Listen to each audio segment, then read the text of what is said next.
fix the ceiling. I know you wanna jump around now. Hi, Lynn. Good morning. Good morning, Arn. Hi. Good morning po, mga kapuso. Yes, a happy day. Tandaan mga kapuso, mainit talaga ang summer heat. Lalo na sa mga balat, nakaka-sunburn talaga. Paano ba yan susolusyonan? Ito ang aming home remedy tips. Watch this. Roll the wax. Ngayong papalapit na ang summer, madalas tayong mabilad sa araw.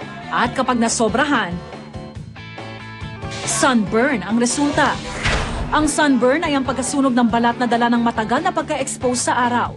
Ang sinag ng araw kasi ay may ultraviolet radiation. Ang UV rays ang nagiging dahilan ng pagkasunog at pamamaga ng balat. Ayon sa isang dermatologist, may mga paraan naman para mapagaan ang pakiramdam ng isang na-sunburn. Una, uminom ng maraming tubig. Maligo rin agad. Makatutulong daw ang malamig na tubig para mabawasan ang init na nararamdaman sa balat. When you take a bath, you actually putting down the temperature at mapapabilis ang paghilom ng ating balat. Maglagay ng moisturizing lotion sa burn area. Mainam kung galing ito sa refrigerator. The moisturizing lotion that contains maganda ay with aloe vera and oatmeal. Why? Because aloe vera and oatmeal has soothing properties and healing properties. Kapag nagtutubig na ang balat, may suggested homemade treatment si Doc.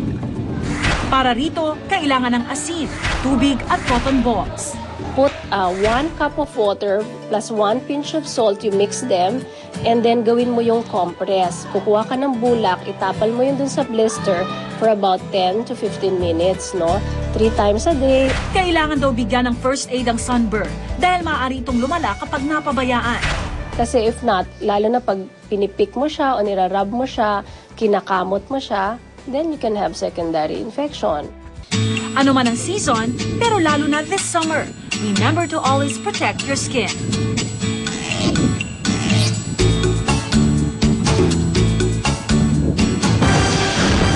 Ang mga unang balita sa umagang ito.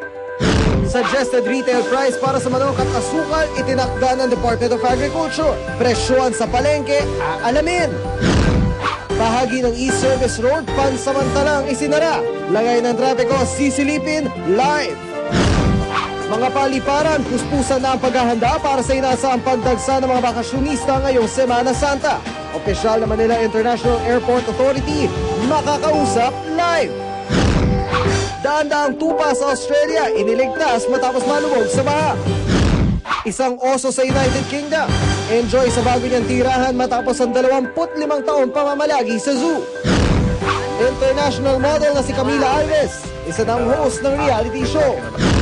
Huwag pahuli, tutok na sa unang balita. Magandang umaga, narito na mga unang balita.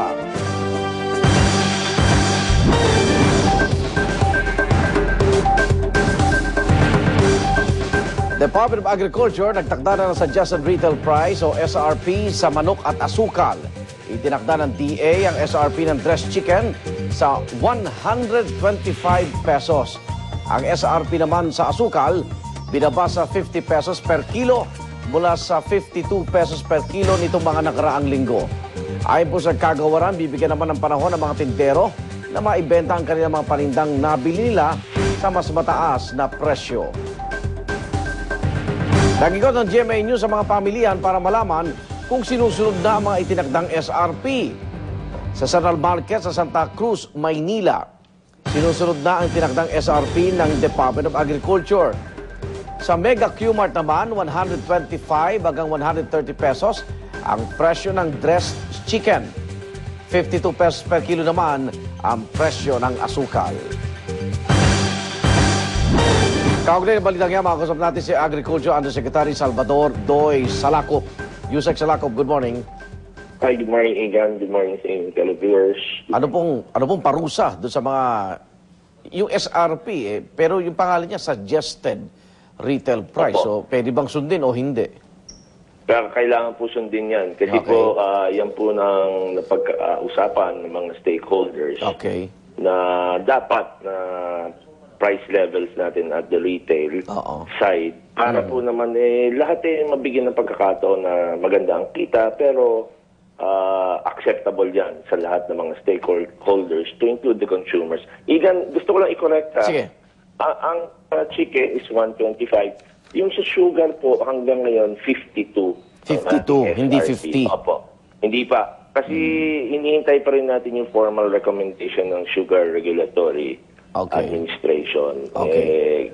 Ang claim ng SRA as of last Monday, ang meal gate prices medyo may kataasan pa rin, and it will hit at 52 pesos per kilo white refined sugar. So 52 pa rin po ang SRP ng sugar. Okay. Yusek, pag sakaling hindi sila sumunod sa SRP, anong parusa niyan? Unang-una, iikutan namin ng mga price monitors yan, both from the DA and the Department of Industry, and then bibigyan po sila ng show cause directive or notice of violation. Ngayon, mag-i-explain namin sila kasi sa press, hindi naman bigla-biglaan na aarestuhin.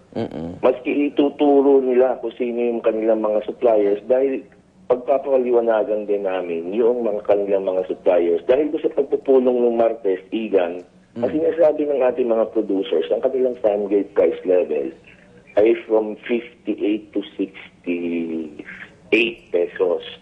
Kaya hindi na democratic na sabihin